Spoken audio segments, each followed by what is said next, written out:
Hi teens, this is Sarah with the Pulaski County Public Library Teen Department. Today we're going to learn how to make bath bombs. So you'll need Epsom salt, citric acid, cornstarch, baking soda for your dry ingredients. And then you'll also need coconut oil that's melted in the microwave. You can use your choice of essential oil. You'll need a little bit of water, and then if you want to color them, you'll need some food coloring. So you'll also want to get a mold for it. These I got on Amazon. They come in, I think, a set of 10.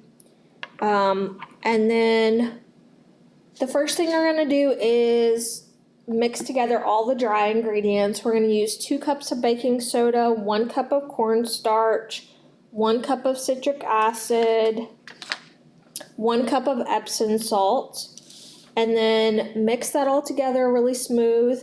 Then you're going to work on your wet ingredients. So it's 5 tablespoons of coconut oil, 15 to 20 drops of essential oils, your food coloring, and 1.5 teaspoons of water. So all that can go in a small bowl. And then your dry ingredients can go in a larger bowl. And then what you do is take the wet ingredients a little bit at a time, mix them in with the dry ingredients. So you put a little bit in, stir it up really well, and just keep doing that. The consistency should be kind of like damp sand.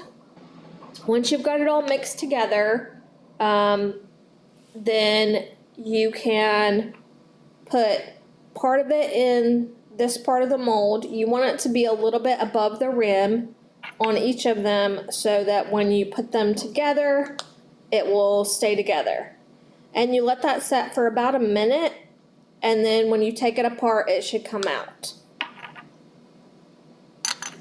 So I did mine a light blue color, and there it is, bath bomb. Enjoy.